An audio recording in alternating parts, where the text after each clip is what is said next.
Namaste, and thank you for joining us today from wherever you are around the globe. Dr. Pankaj Jain and I were thinking about doing this in person, but I'm glad now that we're doing this virtually so that many of you can join and be present for the talk. Dr. Pankaj Jain is a philosophy, religious studies, film studies, sustainability, and diaspora studies professor. He's authored 3 books and co-edited the Hinduism section of the Encyclopedia of Indian Religions. His articles have appeared in multiple academic journals and popular websites.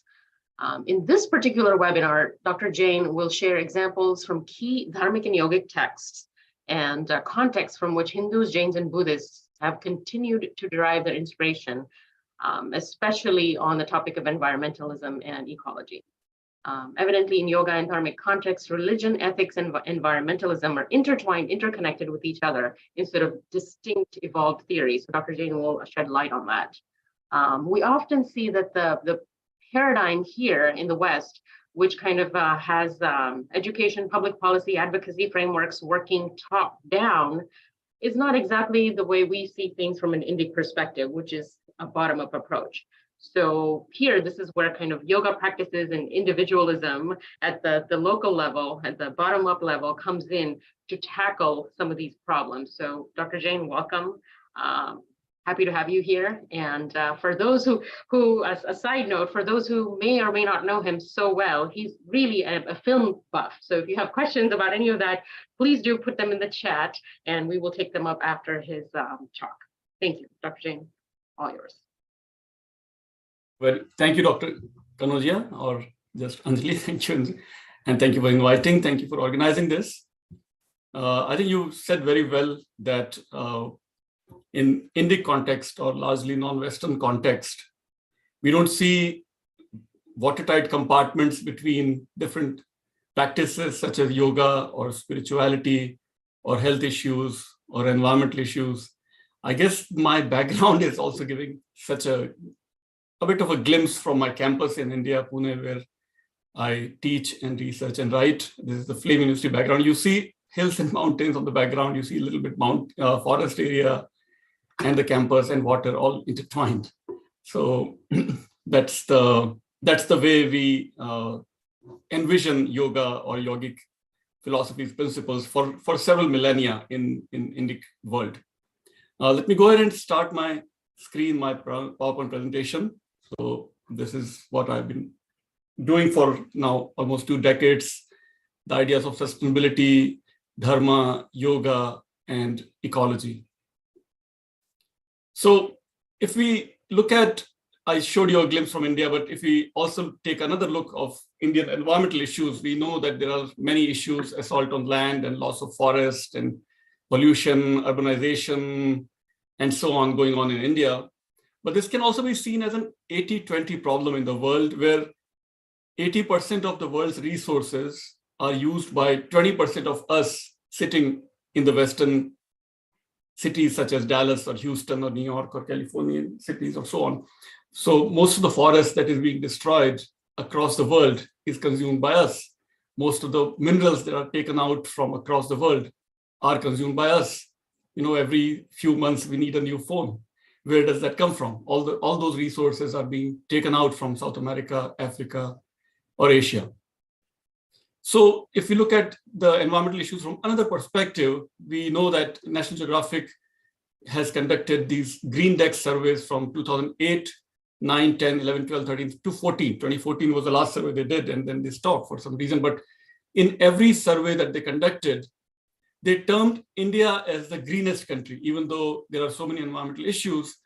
But what I would like to highlight is that even today, with less than 1/4 of the population, less than 1/4 of the natural environmental resources in India, and more than 4 times of the population in India, still because of the housing, the way people live in their houses with almost no air conditioning, heating, very little water needs, dwelling size is very less, very small, appliances needs are very limited. Transportation habits in India are still mostly based on public transport. Food habits are largely limited to very less consumption of meat or bottled water. Big ticket items are also less. So all these habits contribute to the overall carbon footprint of the country much less compared to per capita carbon footprint of the country is much less, even though with such a huge population. So out of these habits, how does this connect with yoga? So I would like to take this, especially the food habits of Indians largely in India are still very less consumption of meat compared to Western countries. And that probably is pointing to the yogic habits, yogic practices, and dharmic practices that have been popularized in India for several millennia by the Buddha and Mahavir and many other Indian philosophers, gurus in the past and even in present times. So now, if we look at this one study that was done in Greece, the effects of yoga and sustainability, what they found is that 195 adults in Greece completed the General Environmental Responsible Behavioral Scale, and findings indicated that yoga practice might be an effective supplement and tool to promote green sustainable programs currently run by environmental and social organizations. So this is a paper, The Effects of Yoga Practice on Practitioners' Environmental Behaviors and Sustainability in Environmental Management and Sustainable Development. This is the name of the journal. So this study demonstrated that yoga does promote more sustainable behavior in the practitioners. So there is one view to connect yoga with ecology.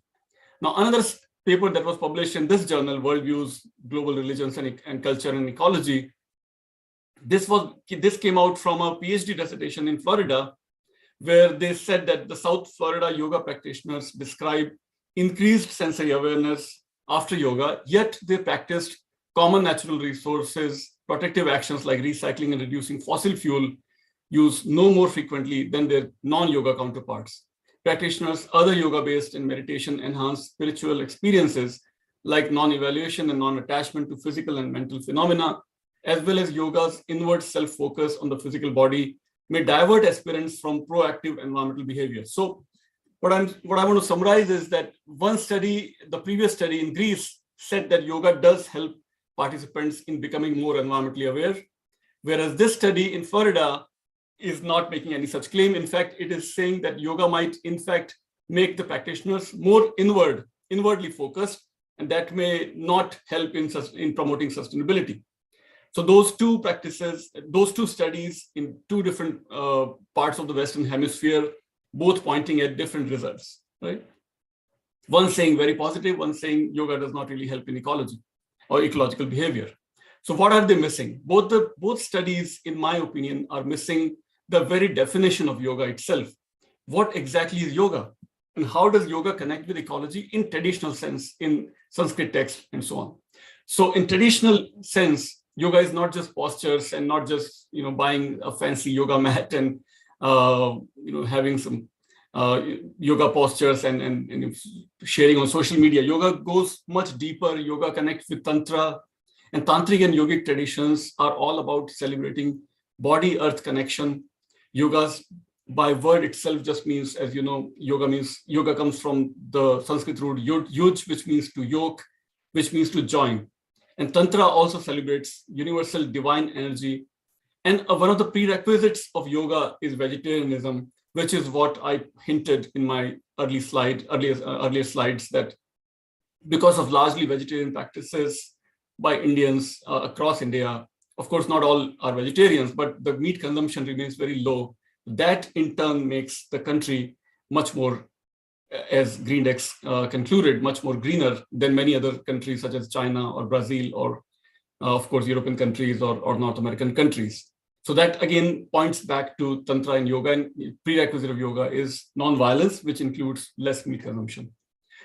So now if we go much deeper now to 8 limbs of yoga, we know that yoga consists of these 8 limbs, which is yama, which means restraint, niyama, which means observance, yam and niyam in traditional Indian words. Yam becomes yama in English, niyama, asan or asana, which means posture, pranayam or pranayama, which means breath regulation, pratyahar or pratyahara, sense withdrawal, dharana, concentration, dhyana, meditation, and samadhi, total absorption. These are the 8 limbs of yoga, or what is called as Ashtanga yoga, that has been practiced for millennia, for several millennia across the Indic world and now across the world. So these are the 8 limbs of yoga. And if we go even deeper, so that comes from Yoga Sutra 229 by Patanjali. And so yama itself, now if we go even deeper into yama consists of 5 principles. And these are the exact 5 Panch Mahavratas that Jainism also celebrates. Panch Mahavrat. Ahimsa being the first, non-violence, Satya, truth, Asteya, non-stealing, Brahmacharya, celibacy. These are really simplistic translations of the original terms. So I put both the terms, and this is the closest that we can get to Brahmacharya. Aparigraha means non-accumulation. So just the one limb, if we take out of Yoga Sutra's definition of yoga, which was, let me go back, 8 limbs of yoga was yama.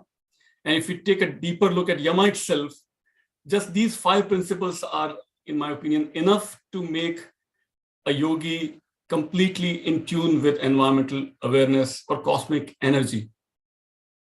Traditionally, the word yoga connects with yogi. Yogi has been also used synonymously with sannyasis or sadhus, or just any noble person who is deeply aware of his or her spiritual energy and the cosmic energy. So this sync or this harmony with cosmic energy is what has been promoted or practiced for thousands of years in the yogic world or in the Indic world.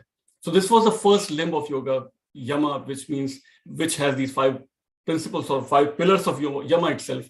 So ahimsa, non-violence. Now ahimsa, if we take a deeper look, ahimsa prerequisite would be to not harm a single particle, to not harm a single being in the universe. For my existence, how can I minimize violence across the world? And not just physical violence, but verbal violence, mental violence, emotional violence. How can I cut down on in my food intake? If you go 3 millennia earlier in India, probably many were sacrificing animals in their rituals, in their Hindu Vedic rituals.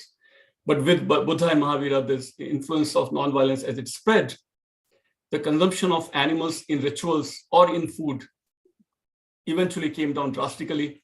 And now, largely, the Indian food it consists of lentils and rice and wheat. That, as I already said many times in this presentation, that keeps the overall carbon footprint much lower than many other countries compared to China or Brazil or France or UK or US or so on. The second pillar of yama would be satya or truthfulness. Now, truthfulness, again, is a very, very simplistic translation of satya. Satya simply means, satya comes from the Sanskrit root sat, which means to exist, or which connects us with existence. That which is, as many have translated satya as, that which is, which means the cosmic entity, cosmic existence, which connects us with the ultimate reality. That is satya. And that, of course, includes speaking truth, practicing truthfulness, thinking truthfully, doing truthfully. Everything should be honest and transparent, and all that is part of it. But that which connects us with transcendental energy is satya. Asteya, non-stealing, means not to take away anything which is not mine. Right? So that includes all kinds of behaviors, of course, again, physical, mental, emotional, and that non-stealing, which means not to take away even anything from nature which does not belong to me, to limit my needs, to limit my greed, but also to limit my needs. Then brahmacharya also, again, is a very, very simplistic translation is celibacy, but brahmacharya means a charya, a practice to live in Brahma, to merge with Brahma, to remain merged with Brahman, that is, again, transcendental energy 24/7. That is the real translation of brahmacharya. And if I'm always in sync with Brahman, the transcendental energy, how can I even think of stealing or hoarding or harming anybody or doing anything that is dishonest? So all these 5 principles are really intertwined, and that they all really connect with transcendental energy, that energy which is beyond this universe, but also in every particle of this universe. So every particle in turn becomes part and parcel of Brahman, the cosmic energy, the transcendental energy. So if that is the perspective, the harm towards environment or any misuse of environment, abuse of environment will automatically stop. And that is how yogis have been living in the Indic world for thousands of years, by limiting their needs, by limiting their greed, by limiting their violence. And last, again, is also connects with what we have already discussed in this slide, aparigraha, non-accumulation. which means to, again, to not hoard, not accumulate, not collect anything that is not needed for my immediate existence, to limit my needs, to limit my greed.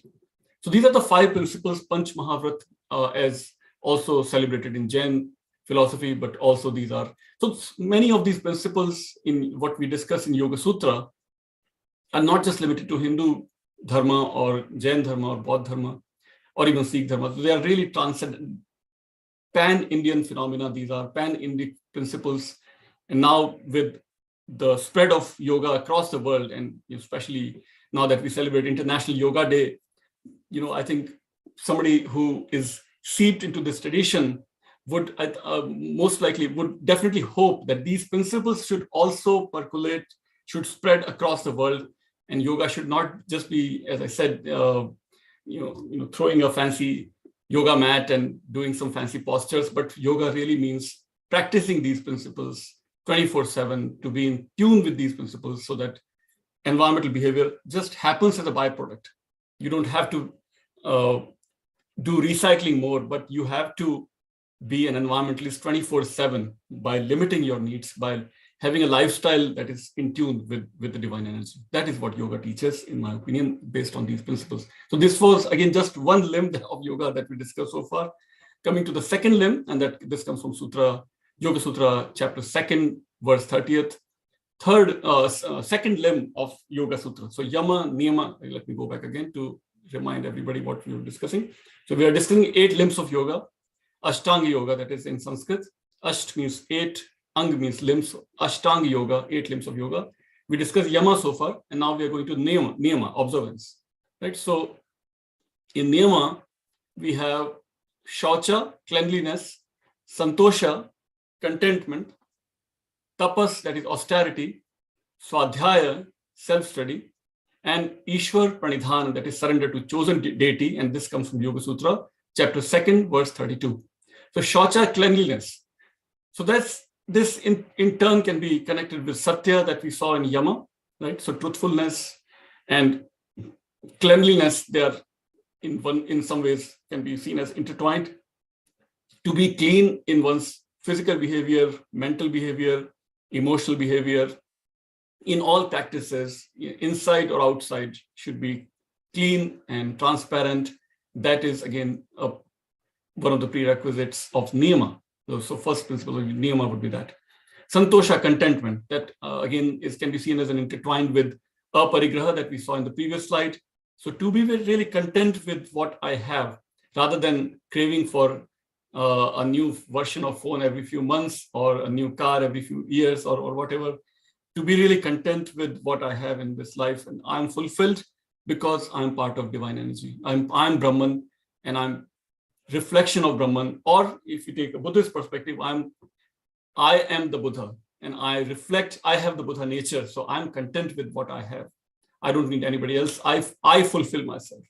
Or if you take a Jain perspective, I am inherently Mahavir, or I'm inherently Atma hi Paramatma. My soul itself is the reflection of the ultimate liberated soul, that is Siddha or Arihant or so on. So that contentment, practice of contentment will automatically reduce my carbon footprint also. Third, again, is very close to what we just discussed. Austerity, tapas. Austerity will come from contentment. So in a way, we can see they are all connected. From cleanliness will arise contentment. From contentment will arise austerity, which means to, again, limit my needs to every consumption that I have, food or clothing or housing or whatever, will be really limited. So my overall carbon footprint would be much less compared to if I don't practice yogic principles.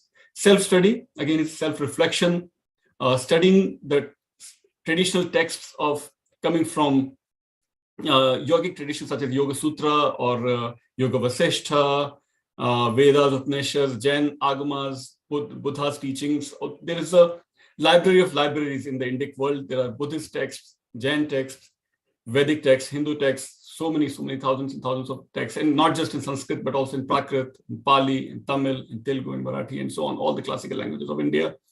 But the self-study is not just limited to studying sacred texts. Study of self right? Study of my own nature, my own Buddha nature, or my own Brahman nature, or my own Atma. That is also part of self-study, self-reflection.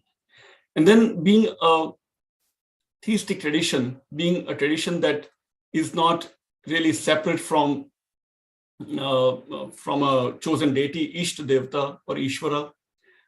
This tradition, especially in the Hindu tradition or Vedic tradition, idea of Ishvara is also celebrated. So whatever form, whatever way that I choose, I can choose of male, female, or gender neutral, or whatever, even animal, bird, any way that I like, I can have my own Ishta Devta or Ishta Devi as my chosen deity, and I can surrender to that deity in order to really surrender my ego. My own personality has not yet evolved to the ultimate level. So I need a kind of a hand-holding deity that can take me beyond. So Yoga Sutra accepts that idea also, and that surrender is also celebrated. Even though in Jain tradition, that surrender is not really to be practiced. There is no quote-unquote God or quote-unquote deity to which you pray or to which you worship, but you reflect on your own existence of soul.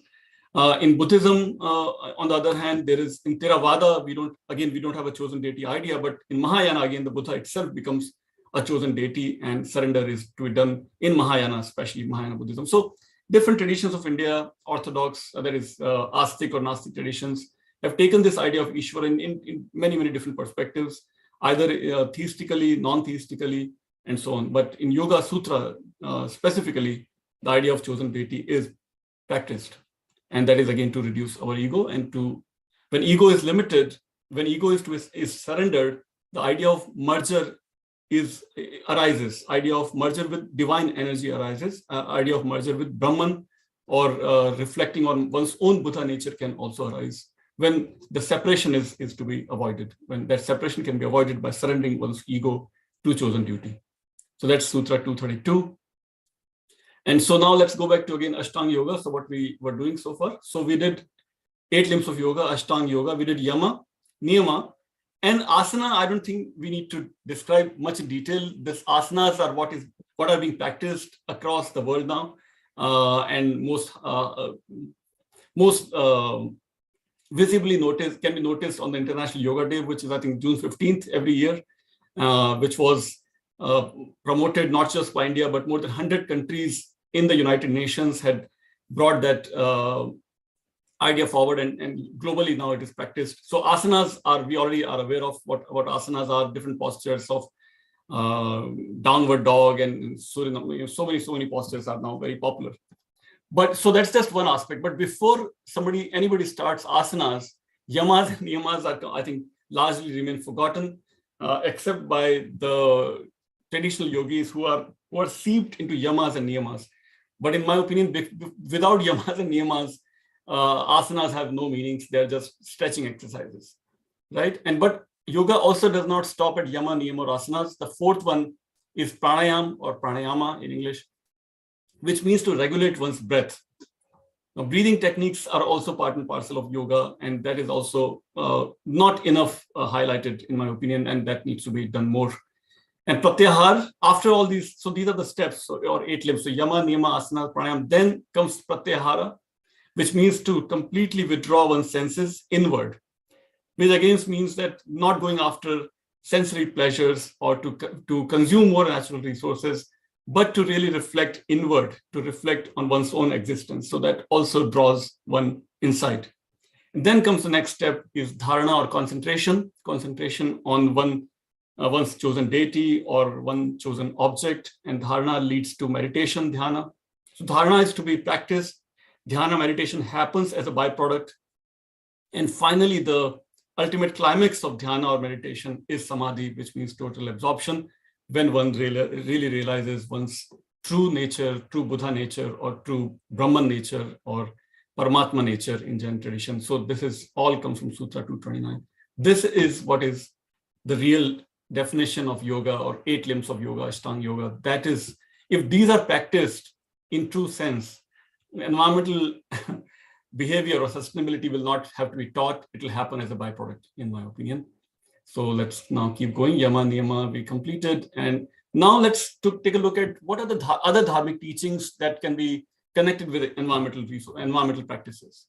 So in dharmic teachings, I think we can start with Panch Mahabhutas and Ishavasyam. Panch Mahabhutas are the 5 elements from universe, are interconnected, and that is the foundation of the universe.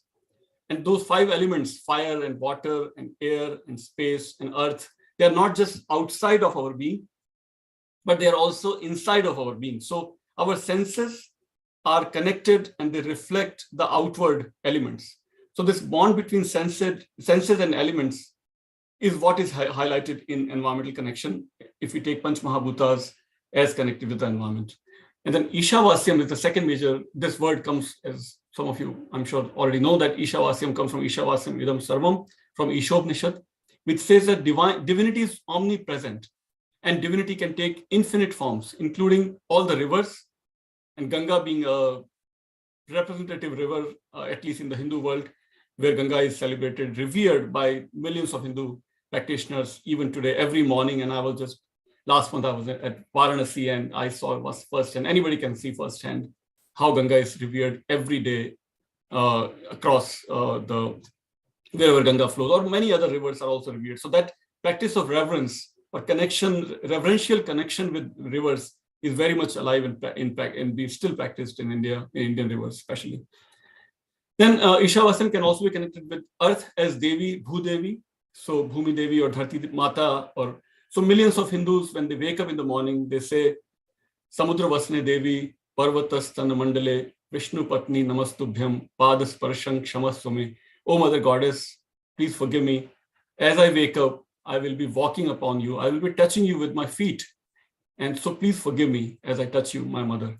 So these are the ideas, these are the verses that inculcate these reverential attitudes towards ecology, towards earth, towards rivers for thousands of years. And even today, millions of Hindus practice these ideas. And they, even with so much pressure from modernity and population, yet many resources still are saved in India. They are protected, they are saved.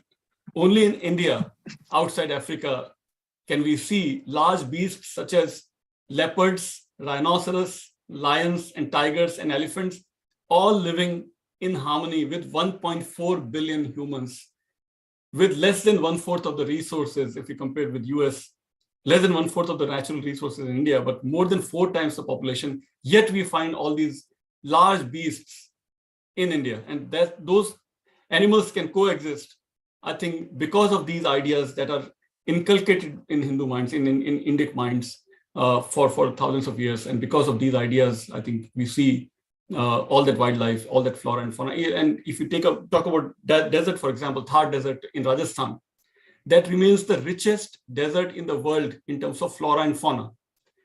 Again, because of the many traditional communities there, such as Bishnois and many other Jains and so on, who are largely vegetarians. They're completely vegetarians, in fact, Bishnois and Jains especially. Because of that, they accept and they protect their animals and birds and so on. So I was just talking about Bishnoi, and here's a picture of Bishnoi woman who is taking care of her own child with the same love and care as she would do to a cub of a deer, of a blackbuck. Blackbuck is the rare endangered species, but it survives there in Rajasthan because of the Bishnoi sacrifice, Bishnoi love for nature, Bishnoi reverence for nature. So that is the dharma of Bishnoi community, especially. Dharma is duty, dharma is virtue, and those efforts to protect ecosystems happen as a byproduct of practicing dharma by communities such as Bishnois. Similarly, karma we can study as an eco-connection, interconnection. Karma is eco-impact. So if we dump it, we drink it. If we dump trash into rivers, we are bound to drink the same river. So that is the cycle of karma that can be seen in nature also. So many rivers are now protected, are being cleaned because not everything is perfect, but rivers exist and being cleaned, and people still survive and thrive based on those rivers because of such ideas. And that's how people are still living across the world, that to be more aware about the cleanliness of rivers and other environmental resources.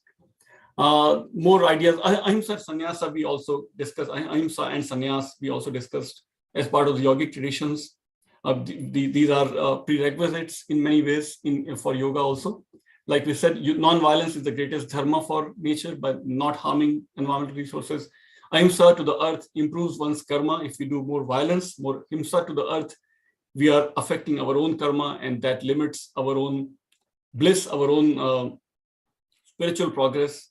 Sannyasa is almost like a synonymous or other side of yoga, which includes fasting, limited consumption, and renunciation, and that is demonstrated by all three major traditions of India, ancient traditions of India, Hindu, Jain, and Buddhist traditions. They all celebrate sannyas and fasting and consumption, limiting consumption and renunciation.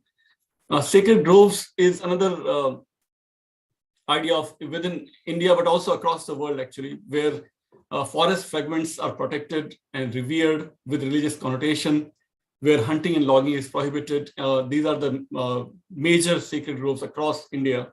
They're in different languages. They're called Aranya or Oran and so on. They are spread across India. And they are, again, because earth is to be revered, forests are to be revered, trees are to be revered, these forest fragments are protected and revered by community living there in these forests. Vishnu, I already mentioned. They were the first community that literally hugged their trees as the soldiers of Jodhpur were trying to cut off some trees.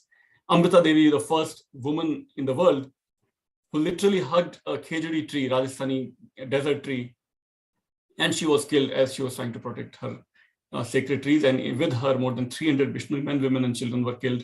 But they succeeded in getting those trees declared as protected trees, as revered tree by the local emperor. That is how, like I said, the desert remains today the richest in flora and fauna, that desert in the world. And even today, Bishnoi are at the forefront of saving their birds, their animals, their natural resources in Rajasthan, and that is why the ecology survives. Then the Swadhyaya example, where they have, like we discussed, Swadhyaya means self-study, which includes self-restraint and austerity.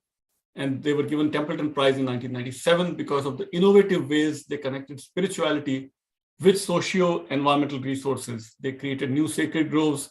They created new forests, new forest fragments, new farms, where the traditional spirituality of people was connected with the environmental resources. That is how they have been practicing Swadhyaya for now almost a century now, across Gujarat, Maharashtra, Madhya Pradesh, and so on. Then we take example of Gandhi, who can also be seen in some ways practicing yoga in his own daily life.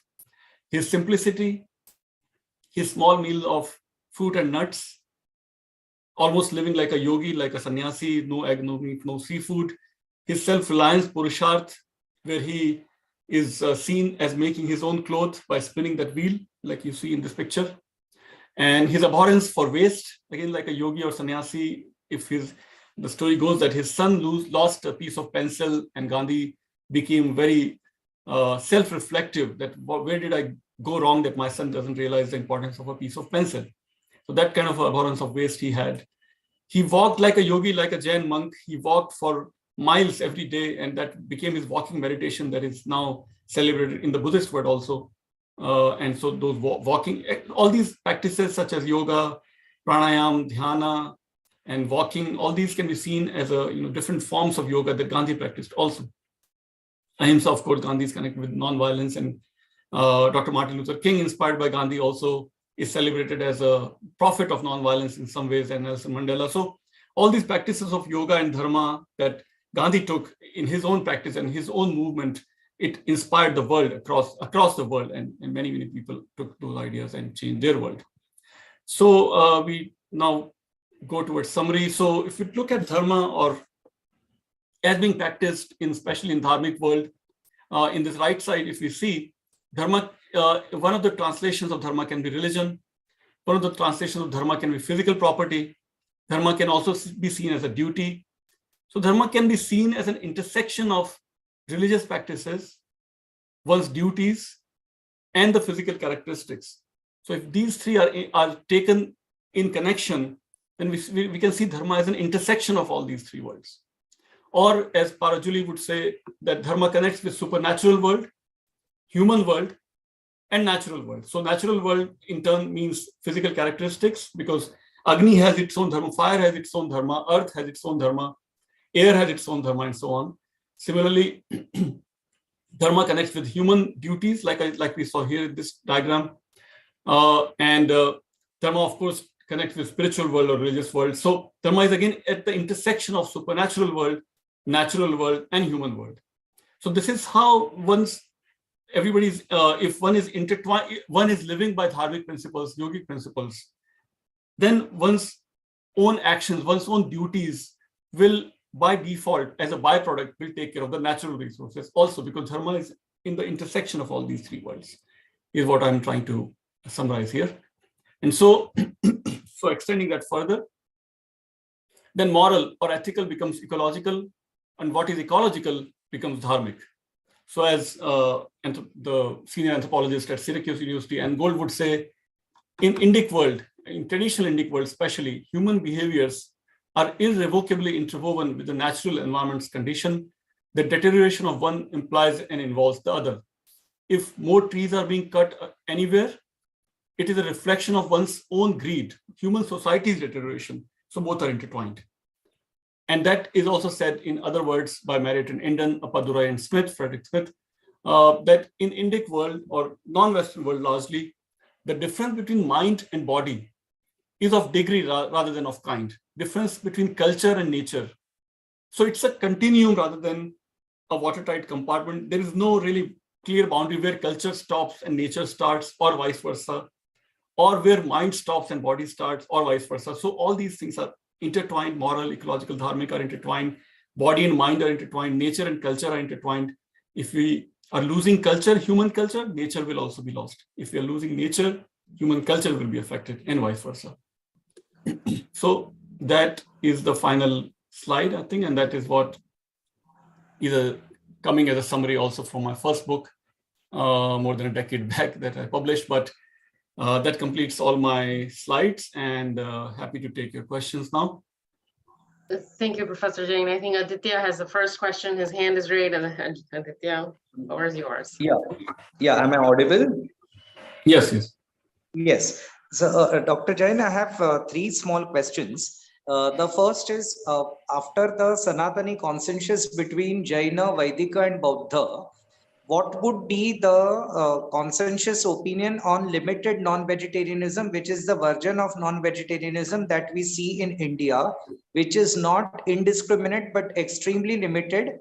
The second question I have is, amongst the different darshanas within the category of no astic darshanas, we have the Bauddha Darshana, and among Bauddha Darshana, we may have 4 subcategories. I want to know the scientific temperament as we see today as a perspective. Could it be one of the Upadarshanas of Bauddha Darshan, or could it also be there in the other darshanas? Because the scientific temperament does need to be applied for ecology. It cannot all be just ethos. So, does not India have a scientific temperament? The third thing is... No, wait. Let's go one by one, please. Okay, so my first question is, when we are talking of the Sanatani consensus, Jaina, Bauddhika, and Bauddha and Vaidika, in that, what would be the perspective about non-vegetarianism? So I understand that Jainism does not support it, but there is no Buddhist country in the world which is vegetarian. And India remains the only country in the world which has a vegetarian community for thousands of years. And of course, there is a huge contribution from Jain philosophy, and there are many Vaidika Hindu philosophies which are Jain, which are vegetarian. But what is the Sanatani consensus regarding acceptance of limited non-vegetarianism? Yes, these are all, I don't think any one person or anyone's webinar can settle such a question. It's not really a question, it's a discussion point. And yes, we all have to reflect on this. And if we go back to, let's see, where should I go back? Okay, I think if we go back to this slide, I think it's an evolving pattern. It's not all these principles that we discussed, or 8 limbs of yoga that we discussed. No one person can ever practice or achieve all these, in my opinion. No one person can ever achieve or practice all these principles or 8 limbs of yoga in one life. It's an evolving pattern. You evolve from one life to the next life. I was recently looking at Simon Sinek's book called The Infinite Game, right? If you apply that infinite game idea here, it's an infinite process.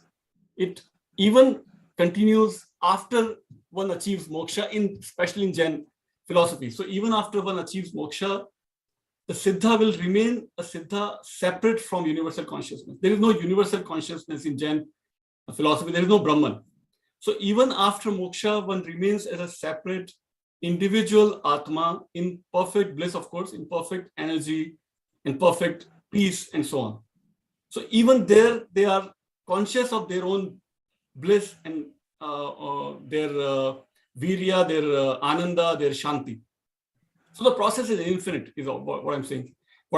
So in that infinite mindset, it is an ongoing process to keep improving oneself, to keep adhering to more and more non-violence, more and more truthfulness, more and more non-stealing, and so on.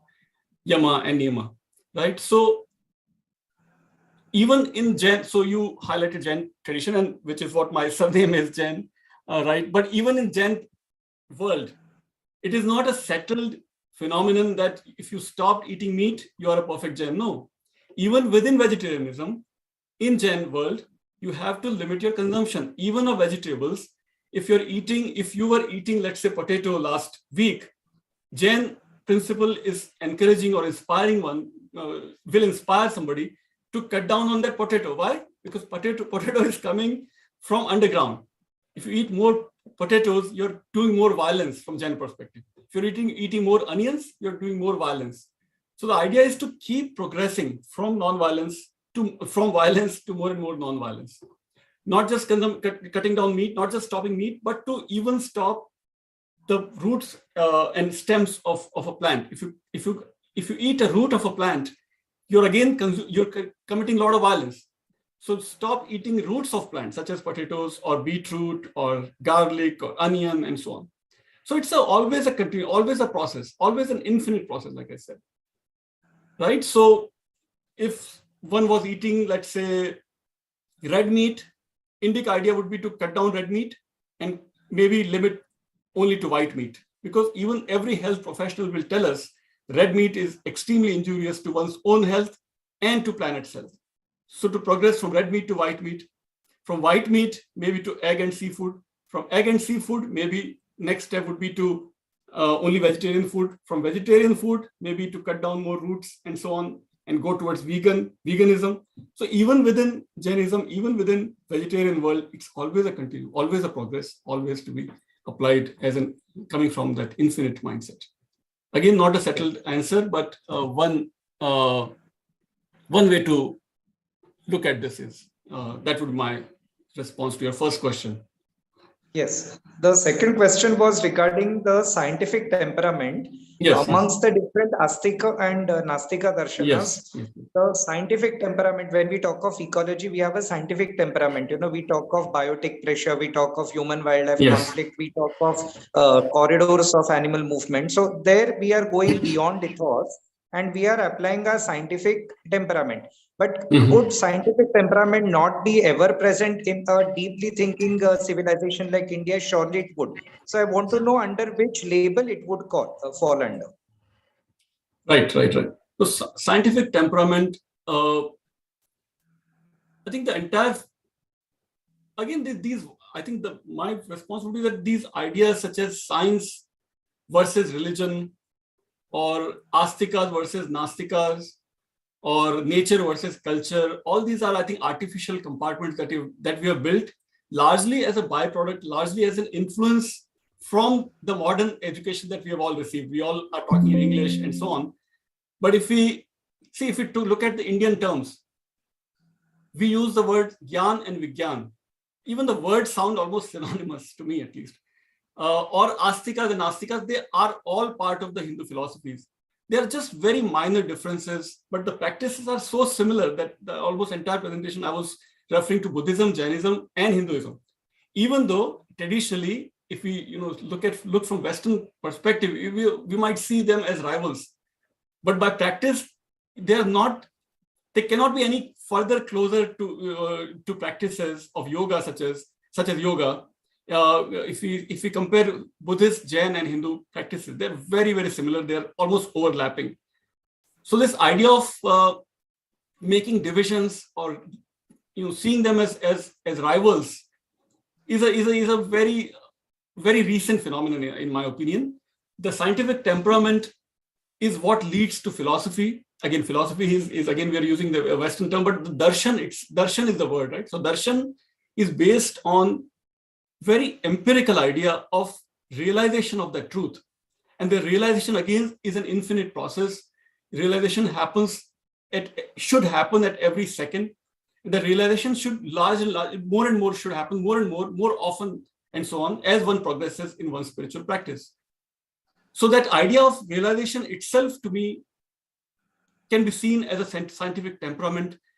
The idea of evidence-based spiritual development, spiritual progress is a reflection of scientific temperament also, to me, right? And so not to accept one's any idea which is just because it is written in a text or just because a guru has said, so you accept it, is a very partial way of practicing. I think the practice is really based on one's own realization, one's own experience, one's own progress, development, and so on, which is a reflection of scientific temperament.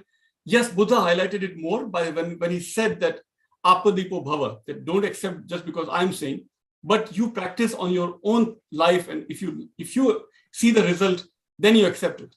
So Buddha made it more tangible in the way, what we might say as scientific temperament. But that was also, I think, largely hidden or largely practiced across the non-Buddhist world, also within Indic world. So all these are, I think, glimpses of what we might say as scientific temperament. Okay, I think I'll stop there. Yeah, I had a third question. I'm sorry to stretch this. My third question is, see, when we were talking of the Bishnois have currently, I mean, no doubt that they are an ecological community, an inspiration for all of us. But they have, in the recent times, opposed the introduction of the cheetah in Kuno Palpur, because the primary prey for the cheetah would be the chital deer, the spotted deer. And they say that we will not tolerate the giving of cheetal deer to cheetahs. Now, what I would like to say is, isn't this against the order of nature to force a carnivorous animal to abide by vegetarianism? Because this is not what is taught in any of these. So we will have to put a particular restriction on how much we take the vegetarianism angle further. This is what I would like a comment on. Yes. I personally am vegetarian. No, it doesn't matter what we do personally. So all these questions that you've raised, Aditya, are not, again, these are ongoing tussles and debates that have been happening within India and even across the world, I would say, for millennia. They cannot be settled in one day or by one webinar, like I said earlier. This is the tension, this is the negotiation that must be ongoing. We need rhinoceros, we need tigers, we need leopards, we need lions, and they all are happily existing in India, which itself makes me so contented with the way India has taken care of its natural resources for thousands of years, even with so much population from modernity and with population. Now, coming to specific question, Konu forest area near Gwalior in Madhya Pradesh, where tigers were introduced recently from Africa. To the best of my knowledge, there are no Bishnois in that part of India. Bishnois are largely in Rajasthan and in Haryana and some parts of neighboring areas. So probably you're referring to some other tribal community that might be opposing the introduction of tiger for different reasons. It was the Bishnois. Okay. So even if it was whichever community it was, I think the negotiation is resources are so little in India. Imagine 1.4 billion people, 4 times more than US, living with less than 1/4 of the resources. We have to have this comparative perspective. And yet, there are no riots every day in India. No riots for water, no riots for food, no riots for anything. There are violent examples, of course, and there has to be. It's a natural world, but it's a naturally evolving phenomena where all these people and animals and tigers and elephants and leopards and deers and blackbucks, they all have to live with so limited resources. So negotiations happen. Sometimes one party wins, sometimes second party wins. But overall, the balance should remain as well protected as it has been so far, even with so much of pressure. Let's see how it evolves. So that is how I would respond to that. Right? What else?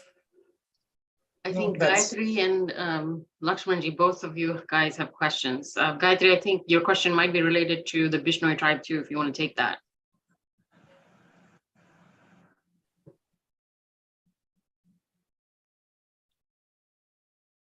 You're mute still. It was a very nice discussion. Thank you very much for it. Yes, just taking forward the Bishnoi community, how they actually love the environment and take it very seriously. The animals and the environment, trees, everything together. Now, the same thing can be found in tribals generally. I mean, whom we call as tribals, they're actually Janjatis who live in the forest. Like, for example, there's this Jada Payeng. He comes from a Majoli community. So he was the one who planted new forests. I mean, you have people who are literally these Janjati people. They know how to take care of the forest. So we can learn from them instead of these Maoists trying to sort of, getting them on a war path with other urbanites. Perhaps we can learn a lot of lessons from people on the ground. The Janajatis can teach us a lot because they have been taking care of our forest for centuries or say thousands of years. That. And then even our forests were centers of learning because we had in the ancient times too, our ashramas or our gurukulas in the ashramas located in forests. So that being perhaps revived in some way, it can help or something like that. Question about that. So it's a bottom-up thing rather than a top-up. I mean, from the bottom, if we start these kind of practices, reviving these practices. Yes, so that was a comment. Thank you for your comment. I agree. Yeah. Yes, so we see those things, if we, I'm reminded of Professor Baird Calicut, my ex-colleague at the University of North Texas, and he used to say that if one tried to look for natural resources being mentioned in Abrahamic scriptures, one would have to spend an entire lifetime. There's almost no references to any trees or so on. That I'm just quoting from my memory. But if you compare, let's say Ramayana or Mahabharata, entire text is littered with references to they lived in that forest. Those were the trees in that forest. Those were the animals in that forest. And they were going to that river. I just returned from Nashik. I was in Nashik last month. So this is where Ram and Sita and Lakshman came and did those water rituals. So every part of India, not every, but many parts of India, even today, are trying to celebrate those memories of their heroes mentioned in the sacred Ramayana and Mahabharata. Pandavas. So Pandavas built this cave here. They did this meditation here. Buddha and Buddhist monks lived here, these caves, and that is where they were overlooking this part of forest. So forests and animals and birds and water and earth and all the sky, wind, all parts, all the environmental resources are all so much in sync, so much in dialogue for millennia in almost all these texts. All these stories are littered with these references. So that is what I think has kept the culture and nature going for such a long time. And even today, like I keep saying, with so much of pressure, these things are still being practiced. And yes, Janjatis are, again, maybe Vanaras were some kind of Janjati, maybe Danavas or Daityas or Asuras in Sri Lanka were also some kind of a Jati or so on. All these castes caste is a foreign term, but Jatis that developed, maybe they evolved from what we now call as tribes. And so all these different communities have been living in nature, with nature for such a long time, which itself is a statement. an environmental statement. Thank you for your comments here. Thank you. Dr. Lakshman, you're up next. सबको मेरा सादर प्रणाम. Ram sir. I'm from Rajasthan, Jaipur, interventional cardiologist, transplant cardiologist working in Pittsburgh. So first of all, I want to thank you Anjali जी और जो Indology की team है कि पंकज जैन जी जैसे करंट ऋषि को लाने के लिए हम सबको this wonderful knowledge power is super blessing to bring him on board, and this is one of the best ever comprehensive talks I heard about combining of Jainism and Buddhism and Hinduism and all these wonderful and ancient solid cultures. So thank you for that, number one. Number two, being interventional cardiologist, I have observe around me that so many young people having heart attacks and mortality very much. So that affected me a lot. So I'm going into this diet thing. Where is the diet thing? Then recently I saw the American College of Cardiology, American College of Lifestyle Medicine. They have certification, all of the things, Hippocrates Health Institute, Dr. Jamna Das, all these things. Coming back to last point is that Ayurveda gives you a separate individualized medicine. So Dr. Pankaj Jain Saab, I know it's a long talk and so many points you hit. Each of that can be a single talk. That's amazing. So what is your experience of Ayurvedic in the lifestyle so that people can be more in sattvic mode and get up from tamasic mode, get up from sofa, leave the trees and do some Surya Namaskar, do some Dand Baitak, Ut Baitak, being like Hanumanji, sattvic mode. So once you do that, then Janjatis or doctors or engineers, whoever they are doing, but they are more involved in the sattvic dharmic work. So what is your experience regarding Ayurveda and health in current medicine and current role in the current lifestyle? No, again, I completely agree. So when we say sattvic, right? So if you look at the word sattvic itself, sattvic comes from the word sattva, right? Sattva comes from the word sat. Sat connects us to satya. So satya is a principle of yoga, like we already discussed. Yama niyamas mein satya is one of the principles. So satya and sattvic are almost, they become now synonymous. They are coming from the same root. The root is to, what is that sat? Sat means that which is. What is that which is? That is the ultimate existence, the true reality, the transcendental reality. Doesn't mean the transcendental reality is beyond physical world. No, of course it is beyond this physical world, but physical world also is real, right? That is the Advait.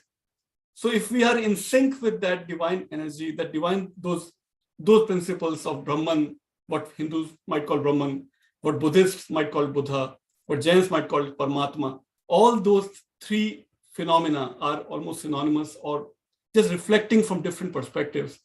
So if we are trying to be in sync with those three phenomena, Ayurveda will just happen as a default.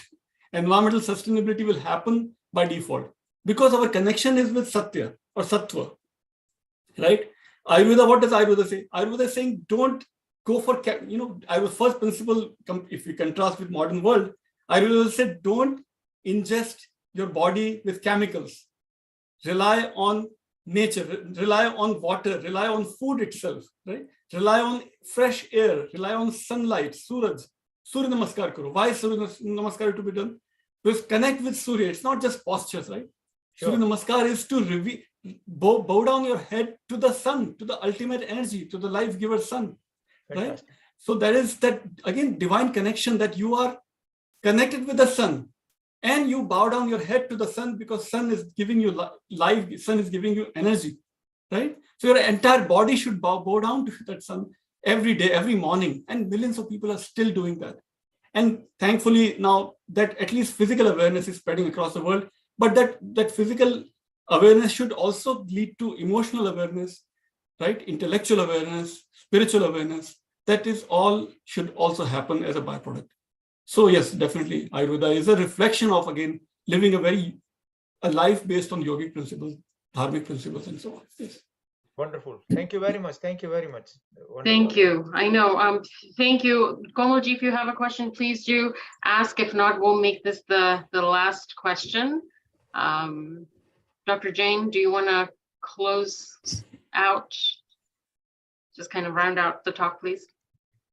Sure. I'll just read this comment from Komal. In addition to ascetic strains in Hinduism, Buddhism, and Jainism, we do notice how integrally nature, in terms of seasonal produce, elements like soil and water, milk and milk products, have Havan Samagri, etc., is interlinked to rituals in the life and worldview of a grahastha or commoners.